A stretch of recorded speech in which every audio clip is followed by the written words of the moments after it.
Education Workers of America. United Campus Workers of Georgia 3265, bitch. Oh, my people, which side are you on?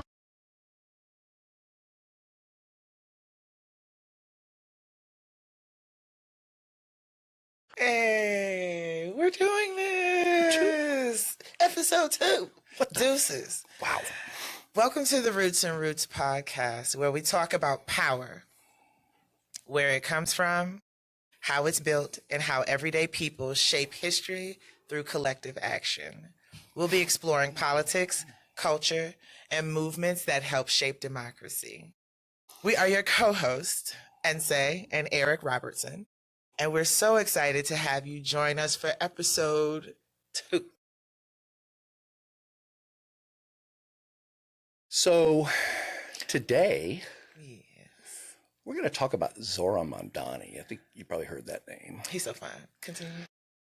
That dude has just thrown a political Molotov cocktail into the middle of New York City politics. History doesn't repeat, but it often rhymes.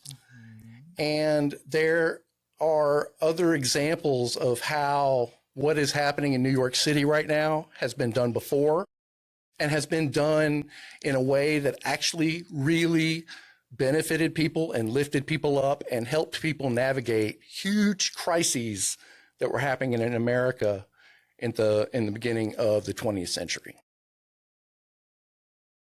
So, we're going to be talking about how socialist politics have built people power in incredibly difficult circumstances in an earlier iteration, and other iterations that have happened in history, and what it looks like when you have not only the mayor, but an entire socialist city council running your city. What can happen then? So what's up, Nsé? How you doing?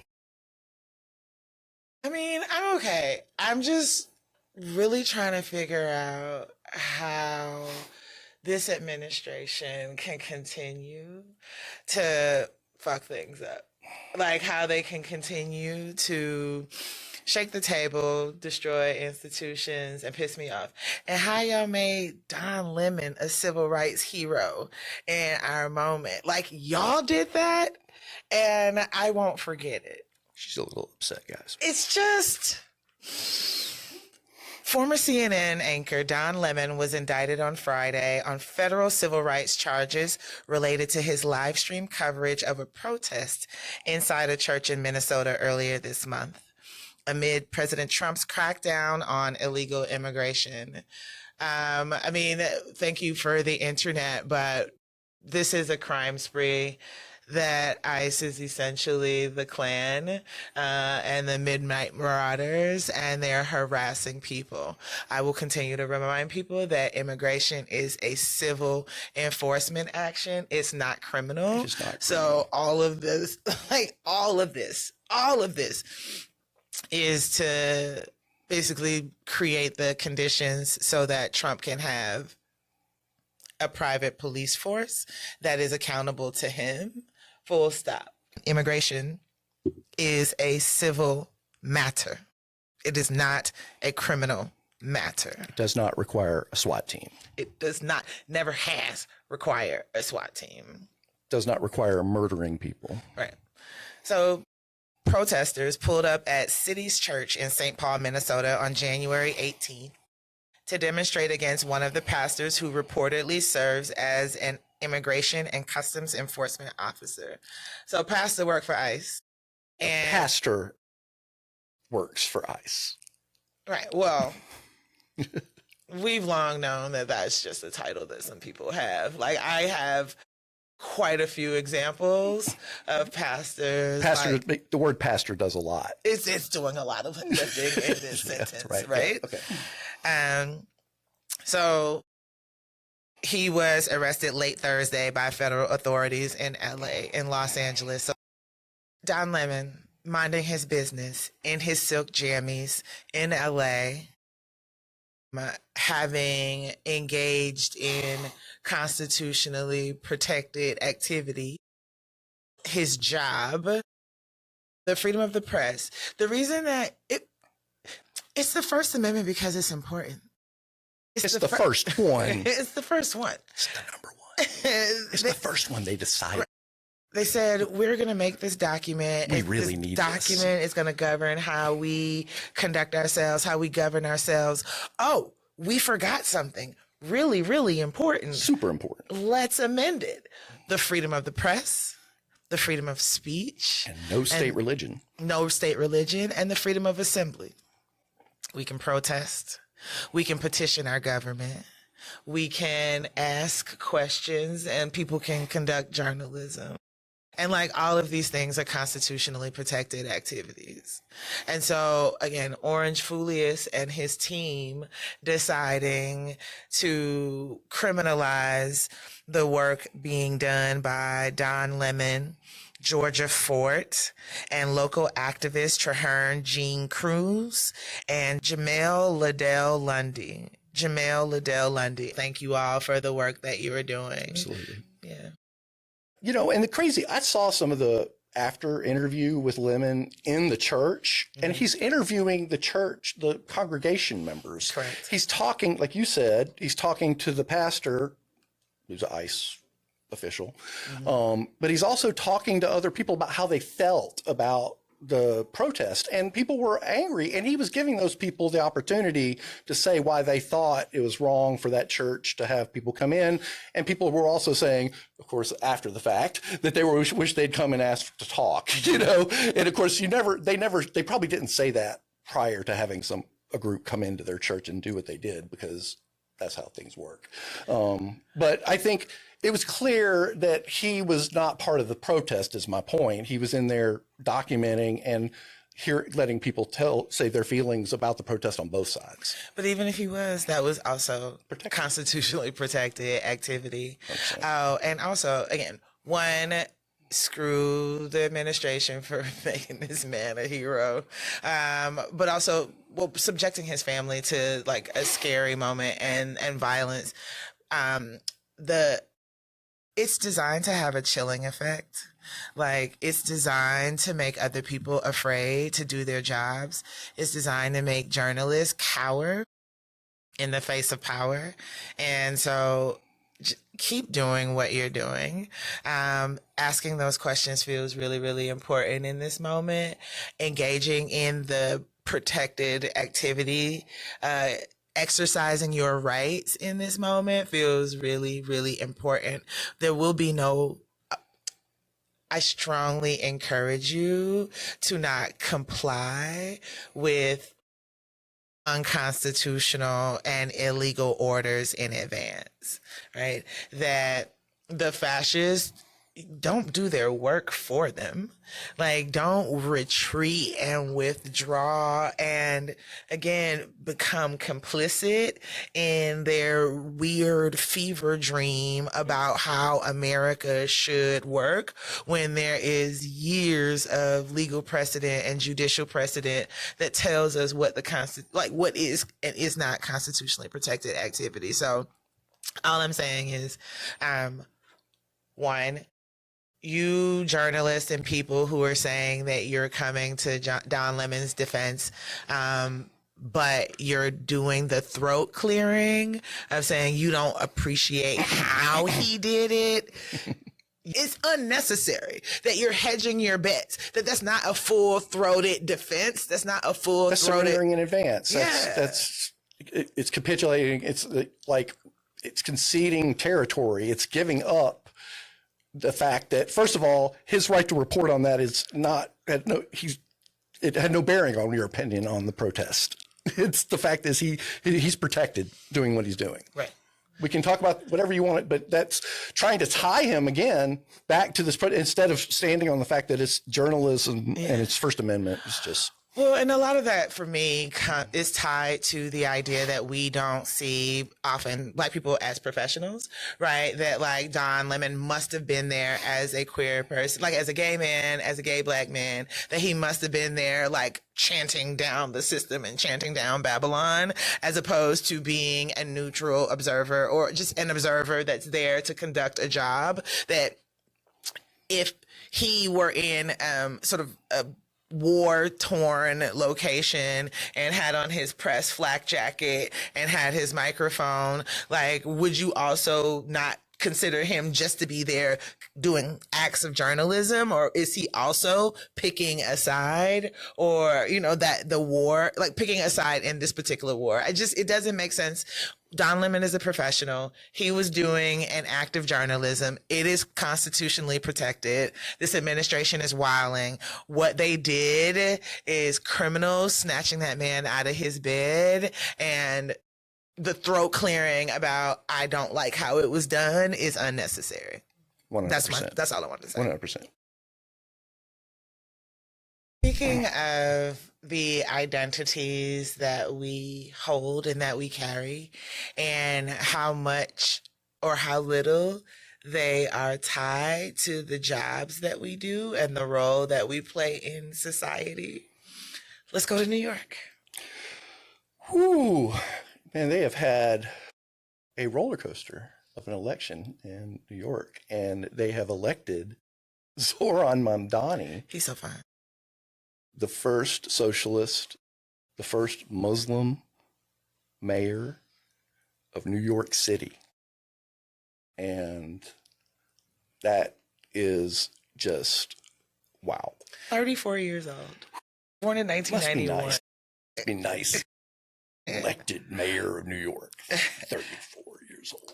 All right, so the Mamdani platform, commitments to freeze the rent, to make the slowest buses in the country fast and free, to deliver universal childcare in a city where it costs $25,000 a year to provide care for a child.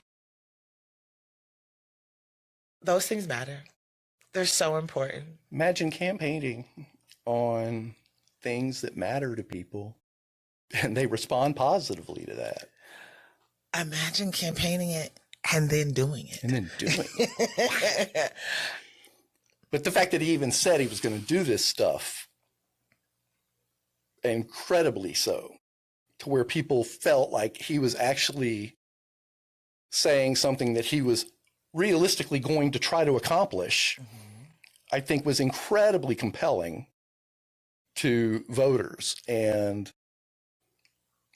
in particular to young people who frequently, me and you've talked about this in the time that we've worked together politically in Georgia, you know, everything over 10% youth turnout in Georgia is a huge moving of the dial, you know. And the New York election had a youth turnout of 25%, which is insane. So that means that 25% of the electorate were like young voters? Of the people who voted in that election, 25% were young people. I love it. That's just, as somebody you've studied election results for a very long time, how profound that is pretty, is just on the sort of civic side of it, just that you can get that many interested in the election, young people interested in election, is amazing. Yeah. I mean, and I think that there's a lesson there for the parties, but also for candidates in this particular moment. One, he is a young person, right? So like, you're not pandering to the youths, right? That he is a directly impacted person who has some leadership experience and is raising their hand and saying that I want to help, right? That feels really, really important. That feels like something that can be replicated in Atlanta and in other places. Like, you don't have to be, you know, a Gen Xer or older in order to lead. That young people absolutely have the ability to lead, like, not now, but right now. I mean, they are leading right now all across the country. Exactly. So they're walking out of schools everywhere, all over the country right now, like yesterday, day before, you know, last week. Yeah. Like it's just incredible. And honoring that feels really, really, really important, right? That it's the clarity, I think, of their analysis, and the unwillingness to allow parties, leaders, corporations to play in their faces. I'm thinking about the student encampments on campus because they're protesting a genocide, and there's just absolute clarity about this is what we need. They haven't yet been sort of smashed down and disillusioned by the system. They haven't yet learned to negotiate against themselves. That's huge, right? It's so huge. That's huge. just, to me, it's like, yeah, as you get older, you're like, you build in the things that you know are going to happen. And so it makes you, like, yeah, like you said, negotiate. So go ahead and sort of lower your expectations, right? Instead of just demanding what you want, or what you need. I think that they are not dead yet, and they don't have one foot in the grave. And so they can imagine a New York City where they can afford to have a family. They can imagine a New York City where they can afford to get from A to B. They can imagine a New York City that feels safe, and it's a safety that's rooted in stability as opposed to just more policing. And so that feels really, really excited. And I think that, again, those feel like the elements of the Mamdani campaign. I know we're going to get into more detail, but that can be replicated. It's not just New York, right? It's not just an individual. That when we honor young people's leadership and when we get out of the way of people who have a vision for the future and want to put their back into it, into building it, that we figure out how to help. How to lean in, as opposed to telling them that they're being unrealistic about what is possible. No, you have no vision. You weren't able to get it done.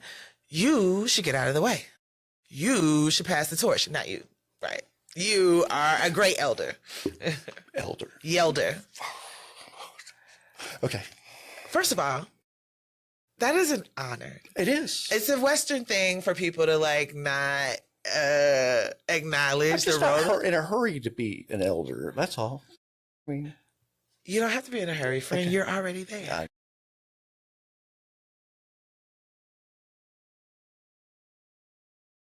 Oh, you could just be old. Because there's a difference. So moving on, Mayor Mamdani. Mayor Mamdani is working with the governor to deliver one of those platforms already of universal childcare, free universal childcare in the city of New York. Yes. That's refreshing. It is. It's building on top of Bill de Blasio's legacy. It's directly tied to the things that New Yorkers said that they want for themselves. He went and figured out a way to get it done. You have certainly a more moderate state Democratic leadership than they have in New York City. But again, the clarity, the excitement that's been generated, I don't think that Governor Hochul wants to be on the other side of this kind of activated, enthusiastic, locked-in electorate. And the fact is, Mamdani got 70 of those young people that voted. 25% of the election was young people. 75% of them voted for Mamdani. 75% of all of the young people that voted for Mamdani. Yeah. I mean, that's just a tidal wave. It's huge. I mean, overperformance doesn't capture 75% support among young people. 75% young people agreeing that Mamdani is good enough to warrant them voting is, kind of mind-blowing. This is when I slide in my Georgia facts because I'm never not going to, but I will point out that in 2018, when Stacey Abrams was running for the Democratic primary in Georgia, that she won with 76% of the overall vote. That's the entire Democratic electorate. And it was also a youth moment because that was right after Parkland. And the Parkland shooting had happened, and Georgia had loosened its gun laws. So like now you can did the opposite of said, hey, take more guns, more places. They called it the Guns Everywhere Guns law. Everywhere law. Yeah, and so young voters were activated in that moment, but so were older voters. And 76% of everybody that voted in the Democratic electorate voted for Stacey Abrams to be the Democratic nominee for governor. I just want to flag that because there is precedent and we can continue to build on that. Like when you hear us talking about how far Georgia has to go and how far some of these other states have to go, I feel like it's really, really important to also remember that there were some high points that for us to build on top of. I think in the dark days when Mayor Mamdani has to do battle with big, entrenched oligarchical power, that you remember that 75% of the people want what I'm on. They're encouraging, and they are aligned with the type of time that Mamdani is on. And so that's right. Yeah. Yeah. And there's a good, strong likelihood because these are young people and they're motivated that, the more that he's able to mobilize those folks around his agenda, it's going to give him that pressure that is, going to kind of guard his flank and make sure that his coalition stays on the right track. All right. So Governor Kathy Hochul will partner with Mayor Mamdani to deliver full promise of cities 3K program. Also, affordable childcare for nearly 100,000 additional children through statewide universal pre-K. The launch of 2Care, new community care programs, and expanded access to targeted child care subsidies. This is happening, friend. This isn't a campaign promise that people are going to have to run back and be like, the Republicans are so mean and we couldn't get it done. This is happening. This is happening within the first 45 days of his administration. I'm thinking about the jail, the city of Atlanta jail. What did that bring up for you? Just there was a campaign to turn the city of Atlanta jail into a community center, basically a care center, the opposite of what a jail is. And Keisha Lance Bottoms committed to doing that, I think, during her election, and then basically dropped the ball on it and walked away from it. And okay, you know who else committed to that? Andre Dickens. Okay. The mayor. That's the current mayor of Atlanta. He just got reelected, so I think the other thing that's mindful, or I think the other thing that feels really, really important to talk about, to point out before we move on, is how he had up to 52,000 campaign volunteers. I mean, who does that? Zohran Mamdani. Yeah, Zohran Mamdani. But he's so fine. That's just, I think she kind of likes the way he looks, I mean, we've both been a part of fairly large scale campaigns, right? And having a few hundred, a few thousand volunteers is something that's in your head, that's something you can conceive of. But when you get into that sort of tens of thousands range of people who are actively campaigning for you, it enables a campaign to go, even if you don't have not much money, if you don't have much money, and those kind of volunteers can be transformative for a campaign. In this case, Zohran Mamdani was doing just fine on his fundraising, had just massive numbers of individual donors who were just coming back and donating money, and he was able to max out and get the matching funds. And then he's the first candidate I have ever seen in my life tell his people stop giving him money because he had reached the limit for matching funds. And so he's like, you can't give me any more money. Please don't give me any more money. And he made a commercial telling people to stop giving him money. So I've never seen that before. And I will tell you this, I never worked on a campaign that had 100,000 volunteers on election day. Ever. Right? I mean, you know how how important volunteers is to me. Volunteer management, like, it literally is the most valuable resource that we have. And so thinking about like what it takes to care for 100,000 people, to make sure that 100,000 people feel confident and informed, that they know what they're talking about on the doors, they know where to go. Like, that is a massive operation, and super impressed, and one I think that we'll be learning from for a very long time. For forever. It broke the mold. So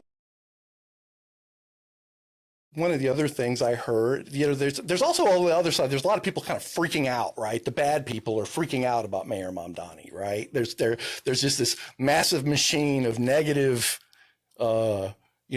making up every kind of possible slander you can possibly think of about a young Muslim man who's elected to be the mayor of New York City. And, the trolling of these people is quite funny, because Mamdani is the absurdity of it. So one of the funniest things, that people are out there saying that they heard that Mamdani is going to make the city of New York learn Arabic numbers. That's just, what is it saying? That it's better to be thought of as a fool than to open your mouth and remove all doubt. But have you seen the reaction to the people that say that he's going to make them learn Arabic numerals? No. Those are regular numbers, people. Those Arabic numbers are the regular numbers of what we use every day. Those are Arabic numbers. Arabic numbers are what we use in English. Yes, like correct. The English numbers. Yes, correct. And people are freaking out, again, showing how ignorant they are. They are, yes. But that's also scary, because it's still legal for those people to have children. And driver's licenses. And driver's licenses, and to be outside of their homes. Like, my. So, another big sort of remarkable aspect of the Mamdani campaign is, after he was sworn in, he had this transition team. All incoming administrations do. But there were some pretty remarkable things about that incoming transition team. I know you have said told me some things about what, the sort of composition of the people that he has on that team, but what's some remarkable things about Mamdani's transition team? I'm super obsessed with the transition team. I think that it sends a very strong and clear message about what the incoming administration's priorities are, who they're going to listen to.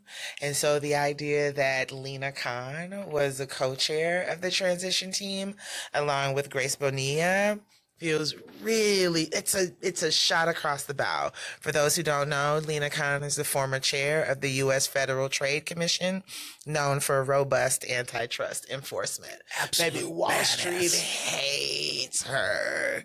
Corporate America hates her. And she is and has been that girl. And why it matters is that with Wall Street being in New York City, they're used to having unmolested, unfettered, uninterrupted, unfucked with access to the mayor. That the mayor works for capital. That's the way that New York City has been run for a very long time.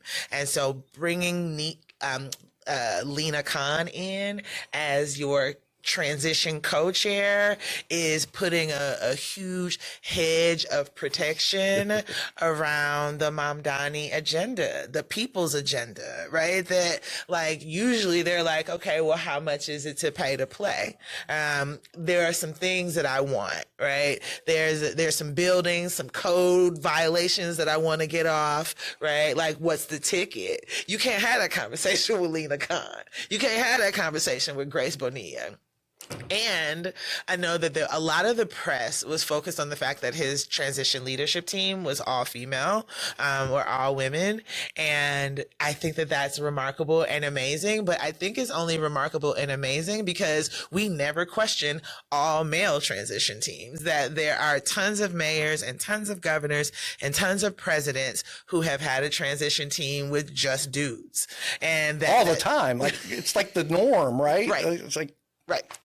And so I look forward to the day where it's not super remarkable, but this is remarkable for so many things in addition to like the gender makeup of his transition team. Like they are not fucking around, right? Like this is going to be the people's house. We're enacting the people's agenda. I have people who got deep roots in New York City. Grace Bernelia, she was the CEO of United Way of New York City. So when you talk about meeting the needs of the people, understanding poverty, understanding what needs to be done, understanding the ways that the city has gotten in the way historically, like let's go. Absolutely. Drake meme, right? Like I'm very excited about this. Awesome. Again, because you move from campaigning to transition to governing, and everything that they've done up to this point indicates that they are actually about this people power life. And I'm excited about it. It's just really optimistic about it. And, you know, the people who were raising all, you know, sort of in bad faith, raising alarm and saying, oh, it's going to be communism. It's going to be whatever they're going to do. They're going to, I'm not even going to give credit to all the things they're saying that he's going to do. But they sort of play on this idea that socialism is something beyond the pale, that's something that's just can't happen here, never been done before, completely new and unique to the American body politic, you know, and that's just, it's a con job, you know, and there have been red baiting, red scare, I mean, all that. But and they've tried to erase, and you can do the same, you know, just go back and look. They've tried to erase all of these other examples where people on the left, socialists, communists, other people on the left, have taken and become governing people that were governing parts of American society for long periods of time in some cases. Bernie Sanders was the mayor of Burlington, Vermont, you know, and was an open socialist the whole time. What we have now to look back on, though, is this examples of where socialists actually took over municipalities and tried to implement a model, sort of like what Zohran Mamdani seems to be looking like they're trying to do now, which is not just to come in and be a socialist running a city, but to actually try to enact policies that are going to meaningfully impact the lives of the people that you're governing and move things in a more fair, equitable, and positive direction that is focused on the, you know, benefiting the people of the city rather than, say, corporate interests or other forces, political forces that are out there. Yeah. I mean, I am excited about his leadership because, listen, we spend a lot of time talking about like socialism and capitalism and these big words that are supposed to speak to our daily lives and how we're being governed. But the things that people deal with when it comes to the city most often are making sure there's not shit in their water, making sure that there aren't potholes that like mess up their alignment and like destroy their cars. That if it's WMATA in DC, if it's MARTA in Atlanta, if it's MTA in New York, can I get to leisure? Can I get to labor? Can I get to my loves, right? Via this transportation in a safe and efficient way that I can afford. In his own words, he says, sewer socialism to me represents a belief that the worth of an ideology can only be judged by its delivery. Come on, receipts. That was me editorializing. Right. That means improving the services and social goods that working people experience each and every day. the sewers, the clean drinking water, the parks. You win someone's trust through an outcome. And that is what I am working backwards from. An outcome of an affordable city and a desire to show that government can, in fact, live up to its responsibilities to its working residents, right? And so he's brought it out of the ivory tower. He's brought it out of these academic discussions that are inaccessible to most people. Can I deliver clean water, parks, and third places that people can just live out loud in New York City? And can it be accessible and affordable for everyone? And that's where he wants to start and work back from. And he's delivering on that. It's so exciting. And yes, sewer socialism is so back. And, you mentioned sewer socialism, and I suppose we should give some background, because the hell is sewer socialism, right? It sounds kind of nasty, doesn't it? But there's this really remarkable period that happened in Milwaukee, Wisconsin, in the early 1900s, where a group of socialists decided to do a model that was a little bit different than some of the models that were out there and that people were experimenting with. There was a lot of experimentation going on. People were joining communes, and people were organizing radical unions, and there was all kinds of movement houses, and just all this sort of robust political radicalization happening, because you had what was called the Gilded Age, where you had very wealthy people ruling this country with absolute opulence and just crushing any opposition that got in their way. Great Gatsby vibes. Great Gatsby vibes. Just living the life while your minions are out there, throwing people into rivers and killing them for trying to organize unions. And, so in Milwaukee, you had a group of socialists. There was another group of socialists called the Socialist Labor Party, right? And they believed that you should only use an election to run for office and just to talk about socialism while you're campaigning, right? That was the thing. You spread propaganda, run for office, talk about socialism, and that's how you change consciousness, right? Okay. This guy Victor Berger decided, he's like, man, that just sounds like a waste of time. I have this idea that I think socialists should basically start to build a kind of organization that can actually capture governing power and actually do work to actually begin to address the conditions that people are living in as a way of demonstrating the efficacy of socialism, right?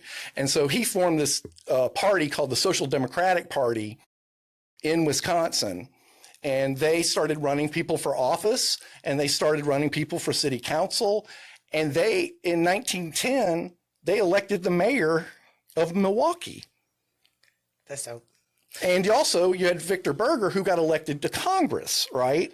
And so you have this socialist congressman, and then you have, and then this massive organization that is growing, because what they are doing is going out, and they started organizing and building support in the unions, and eventually every union leader in the state, basically, or the vast majority of the union leaders in the state, were members of that organization.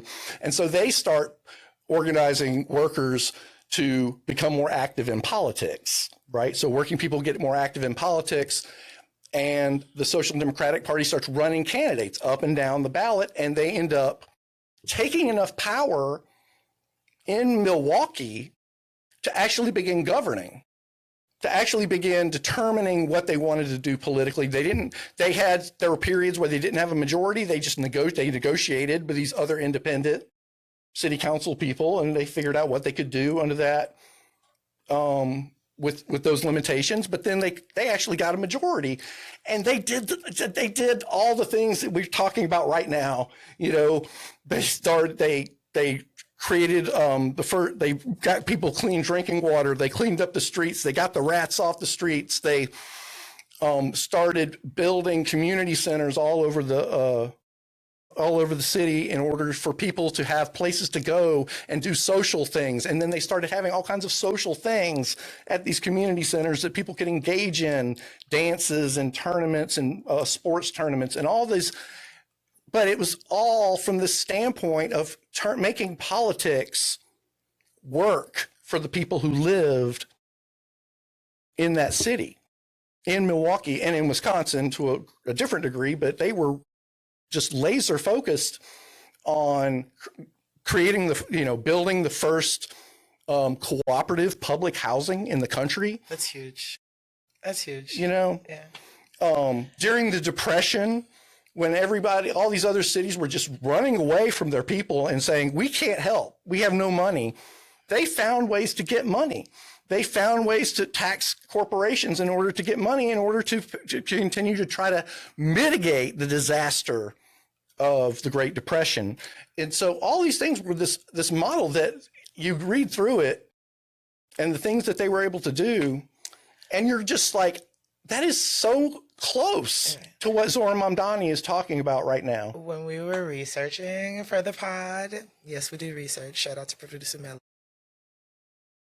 One of the things that was really interesting was learning that the Social Democratic Party, is that the proper name? Yeah, the Social Democratic Party in Milwaukee succeeded in building a city-owned power plant, right? So like at the turn of the century, when we're figuring out how to power the city, how to power America, that there was, again, very socialist, like a people-owned, city-owned power plant, that it didn't have to be privatized. Like the profits from lighting up a city and bringing it into the future didn't have to happen so that in a way that only one person or a handful of people were able to profit, that it could be constructed as a social good. Right? That's huge and really, really fundamental. Municipalizing the stone quarry, street lighting, sewage disposal, water purification, like all of these things were city services that the people had control over, had a say in how it happened. And so the idea that like a socialist government is foreign or inefficient is not based on actual facts. Like we have history here. Time magazine wrote an article in 1936 saying that Milwaukee was the best run city in the entire country. Dope. While it was being run by socialists. Let's talk about it. Let's talk about it. This is the voice of the American, the media voice of the American ruling class, basically. And they had to acknowledge that these people were doing a good job running a city. And better than every other city. Better than everybody else. Yes, I like it. Amazing. So, there were sort of two people that were involved in this. Victor Berger, like we talked about earlier, he was sort of the leader of that party. You had this guy, Daniel Hoan, who was the mayor from, was it 1910 to 1940? The 32nd mayor of Milwaukee. 1916. And 1916 to 1940. The guy got reelected several times. Just over and over again. Several times. One of the things that's sort of going on in this backdrop, and we talked a lot about this because we're like, it's a question of race, right? Like this is Milwaukee, right? This is a very, very white city, and this is in a period where there's just a lot of racism out there. Racism is just very prevalent. You sound so sad. And past tense is wild to me, but continue. There was a lot of racism out there. I'm trying to say in this period I'm fucking with you. Go ahead. I know she does that. But these folks did some remarkable things in support and that were anti-racist in a period where it was not the trend in American politics. Mm-hmm. And, there's this Mayor Hoan actually had the Ku Klux Klan reach out to him from Georgia. Yes. Okay. And this is just remarkable that the KKK, because there was at that time there was like 1% black folks in Milwaukee. Okay, and the KKK reaches out to the mayor and says, "Hey, we want to come help you control crime. We would be willing to come to Milwaukee and help you control crime." October 19th, 1922. The article is entitled, "Milwaukee Mayor Ridicules the Klan. Warns that his city will be the hottest place this side of hell for Ku Klux operators." Milwaukee got away with being weird and racist for the first part of its existence and before World War I because it was 99% white. Right. And then after World War I, lots of African Americans, Black Americans were fleeing the violence, the racialized violence in the South, and fleeing in search of economic opportunities. And so now we know that as the Great Migration, right? So they left the South. It's why people in Chicago trace their roots to Mississippi, people in New York, Detroit, Alabama. Right? Detroit straight to Alabama, New York, New Jersey, the Carolinas and Georgia, etc. So during the Great Migration, people also ended up in Milwaukee. Lots of African Americans, lots of Black folks, and racial tensions were rising. And in Atlanta was a man named C. Lewis Fowler, who was a member of the faculty at Lanier University of Atlanta. And the mayor was replying to a letter protesting that the organization had been misrepresented and offering to aid the mayor in the maintenance of law and order in Milwaukee. Because they're all just about law and order. They're all, obviously. So you got these Negroes coming from the South. Let me show you how we handle them, Mayor Hoan. And the mayor said, "Let me state that for law and order, Milwaukee stands first among all the cities in the world.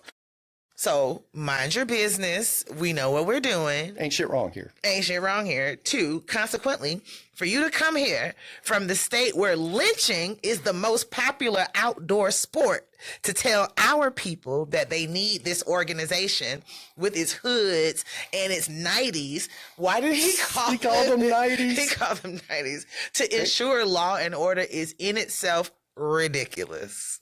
Like, I need this energy from more mayors in this moment right now. It's so necessary. Mayor Hoan said, "We encourage all, including your bitch ass."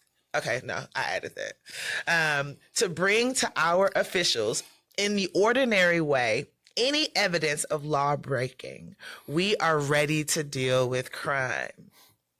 Any claim, therefore, that hooded knights of the invisible empire directed from your imperial palace are needed here to enforce law and order is a clear fraud. He's raising money for the Klan, like, give us money so that we can bring law and order to Milwaukee.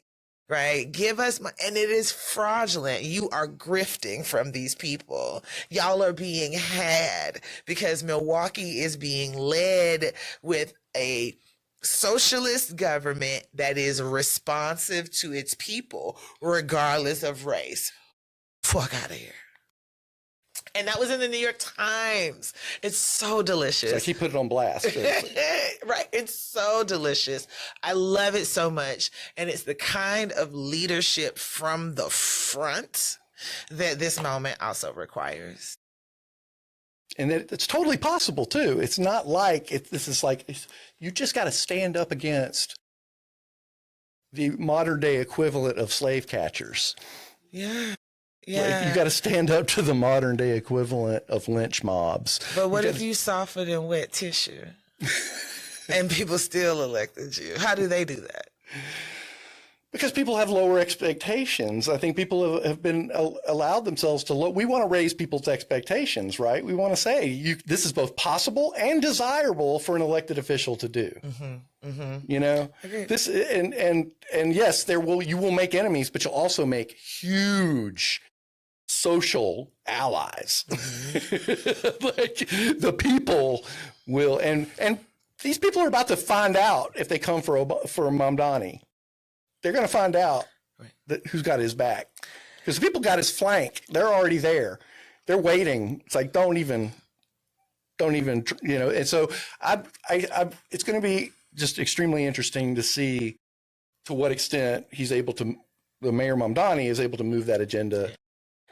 I'm gonna read the quote in its entirety because they deserve it. Without all of our side commentary.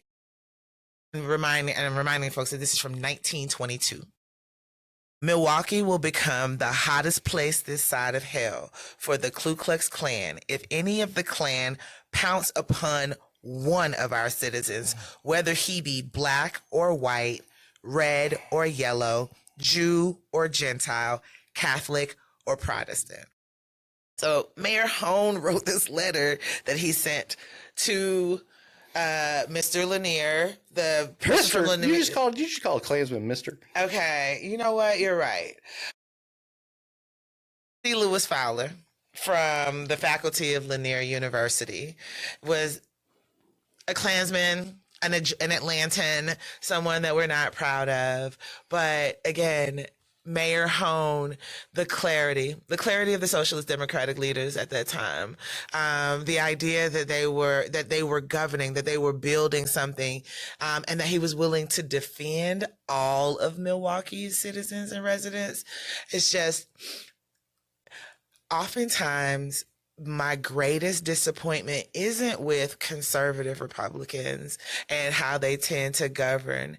It's the people who claim to be on our side, who pick and choose which members of our community they're willing to sacrifice. When we talk about raising the minimum wage, right? The minimum wage in Georgia is $5.15 an hour. The federal minimum wage is $7.25 an hour.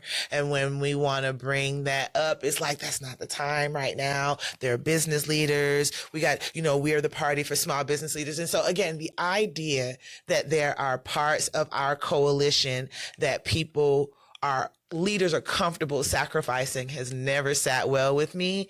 And so shout out to Mayor Hoan. May he rest in peace. May his leadership and the light that it left, light the path for some of these mayors and city councils who are struggling with these big questions in this moment. It's been done before. And you can build an Atlanta. You can build a Milwaukee. You can build a New York City where everybody is coming with you.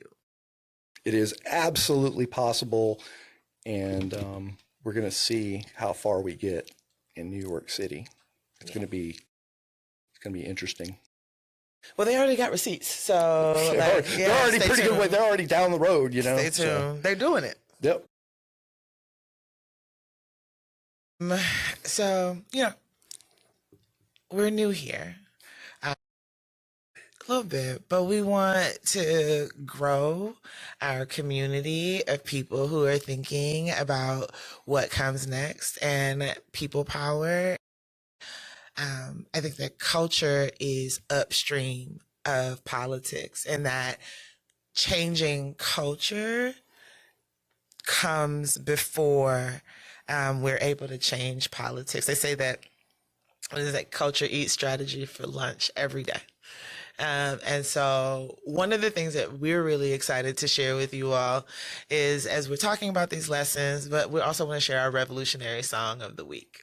So in researching for the pod, learned that Laverne and Shirley, the show from the 70s and 80s about these two besties who live together and work together in Milwaukee. And so the Laverne and Shirley opening theme.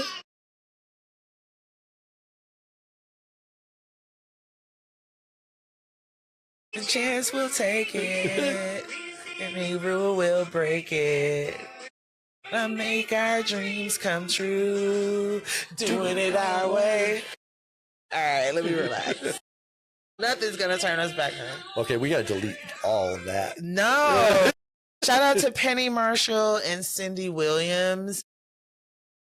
I think that thinking about friendship, women being friends, women standing up to corporations, having each other's back in the Getting through it workplace together. and getting through it together feels like some Milwaukee stuff, but it also feels like a lesson that I am constantly learning, and it feels really, really important to me. And this is my revolutionary song for the week. Some Milwaukee baddies, Laverne and Shirley, and the theme song. So you'll see that on the playlist. So I spend entirely too much time on TikTok and social media.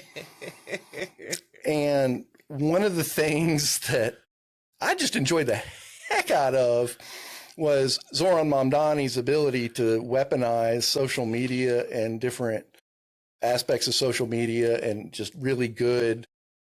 Everything on social media was good that they did. The Name is Mamdani song on TikTok is my revolutionary song for the week, and I'm not going to try to sing it. So okay, will you do some choreography? but we're going to do the clip. No, okay. No, okay. No. But yeah, there's a clip right here. There you go. Right here. You're here.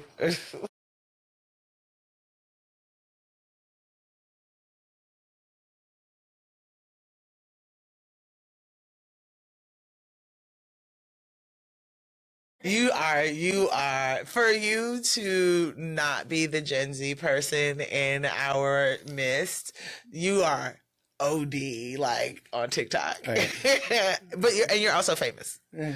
The people should know that you're famous on TikTok, and you should follow him. Eric for the many. Well, you can follow me on Instagram and actually see by all my videos, because TikTok be sucking right now. Oh, that's true. Yeah, you need to suck less. I'm just saying that right now. So you're telling Trump and Bibi Netanyahu that they should suck less? I agree, actually. Yeah. See? I agree. I am here. We are aligned. Yes. So, yeah, this has been an awesome conversation, friend. It is. Hit subscribe, like, share, comment. We're gonna figure that out, right? Like our call to action. But yeah, like, comment, do all share, those things. Do the things, right? Also, I want to take this moment to apologize. Actually, I'm not sorry. Another Milwaukee Atlanta connection. Oh. The Braves were actually the Milwaukee Braves before they became the Atlanta Braves. Apparently, Atlanta walked in their trap and took over their trap. And for that, I'm not sorry, but that's another point of connection between the two. And so much so that the Milwaukee Braves sued the Atlanta organization and sued them criminally. We'll have details about that. We'll have a link to that history and that story in the comments. But yeah. Milwaukee got done dirty. They did. Sorry. Sorry, guys. Again, I'm Nsé. And I'm Eric. And this has been the Roots and Roots Podcast. Peace.